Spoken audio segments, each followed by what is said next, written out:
Hey guys, and welcome to another Jurassic Misconceptions video. I am going to be talking about today the Jurassic World Fallen Kingdom Pyroclastic flow sequence in which Owen Grady is engulfed by the ash. And how did he survive? Now, a lot of people out there who don't like the two new movies, one of the things they bring up all the time is the amount of times Owen Grady can survive incidences, how he's like this macho action hero character who just saves the day and is all cool and suave and all this sort of stuff. I get it. I can understand it. I personally like the character. He's probably my favourite character in the Jurassic World, the two new films. I find him to be really fun, and he's a modern day Indiana Jones, and I can see why young kids who watch these new movies really look up to him and why they do market him so much. But anyway, that's besides the point. One of the things that the people who don't like the movies always brings up is the unrealistic nature of some of the situations that Owen Grady finds himself in. And one of the big ones is the scene where he gets engulfed by the pyroclastic flow. And when I saw this in the trailers and in the final film, I did think to myself, I was like, oh, how the heck is he going to survive that? That is hot molten ash that's just come out of a volcano. How did he do it? How did he survive it? And the way my mind works when it comes to movies, I tend to then just go, well, hang on a second. We're talking about the Jurassic Park franchise here. There are a million things that happen in these movies that are absolutely ridiculous and make no sense. For one, I'll just bring up the point I always go back to. In the Lost World Jurassic Park, you've got these characters hanging off this rope in the pouring rain, and they fall off this rope 3 times. 3 different times they fall off this rope, but all 3 characters, Nick, Ian and Sarah, all manage to grab onto either the sides of the trailer or they slip down the rope, and they're all, you know, like a ball of, like a human ball, like a dangleberry or whatever, just hanging off the rope and all this sort of stuff, and then the trailer falls over them and perfectly goes around them. And there's so much unrealistic stuff that happens in these films. It's kind of like you have to kind of remember what you're watching. And these sort of films, even since the original Jurassic Park, they've always had this air of Indiana Jones-esque about them, where they're adventure movies. That's essentially what they are. They are just adventure action movies, and that means that reality does get bent all the time. But obviously someone being engulfed by a pyroclastic flow is stretching it even for Jurassic Park standards. However, it's a misconception to believe that it is a pyroclastic flow that's hitting him, thanks to the filmmakers who clarified this in an interview on July 9th 2018. So the film had just come out, and obviously they were trying to clarify some things about the making of it, and they were revealing secrets, so all the spoilers could be talked about here and stuff.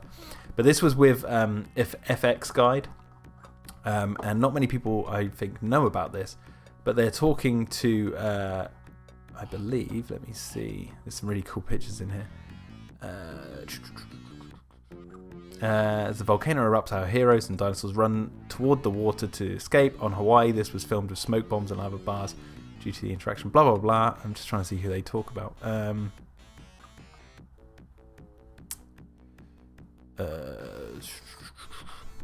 are they talking to?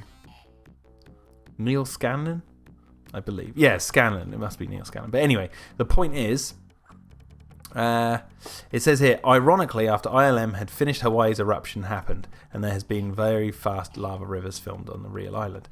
In the island escape sequence, which ends with the cliff fall, the film was originally scripted to have the heroes racing to escape a lava flow. The production crew felt the lava would look unbelievable moving down the hillside at the required 15 to 25 miles an hour.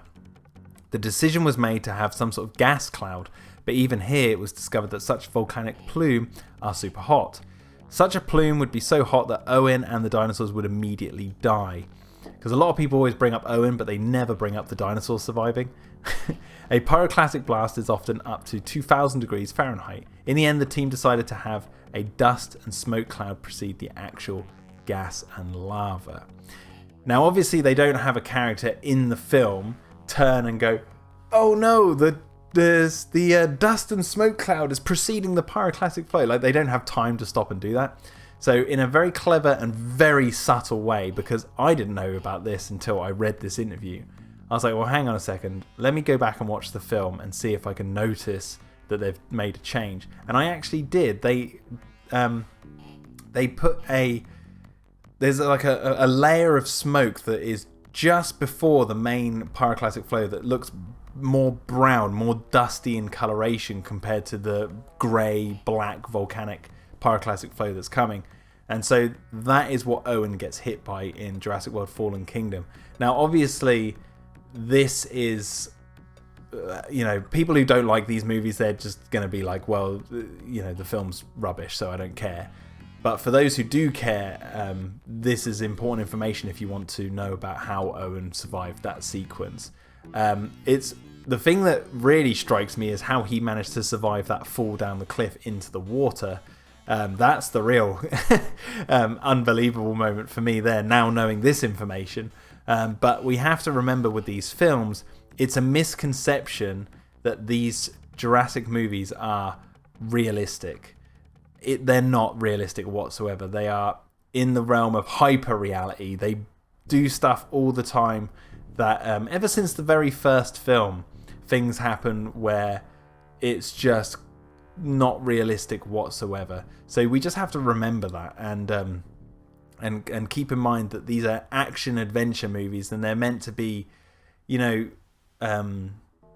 somewhat believable in terms of their world building in the rules that they establish for that world. But when you start to compare it to the real world, it soon comes apart really quickly. So we just have to keep remembering that when we watch these movies. So there's two misconceptions here. One, the pyroclastic flow that Owen gets hit by is actually not a pyroclastic flow, according to the filmmakers. Now, bear in mind, actually, I do want to be clear here, actually, just to be 100% clear. This is the effects guide saying this.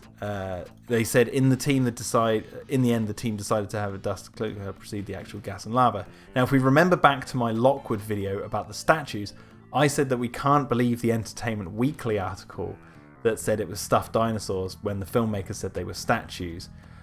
However, I would say the same thing here, because this isn't a quote by anyone. This is a bit of text. Oh wait, I'm not showing it on screen.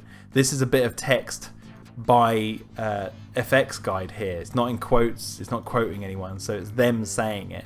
But when you watch the film, you can actually see the coloration difference between the dust that hits Owen and the actual pyroclastic flow. So it is in there, which backs up this here. But anyway, yeah, so that's the misconception number one. And misconception number two is that these films are so realistic that they can't do stuff like this for the sake of entertainment.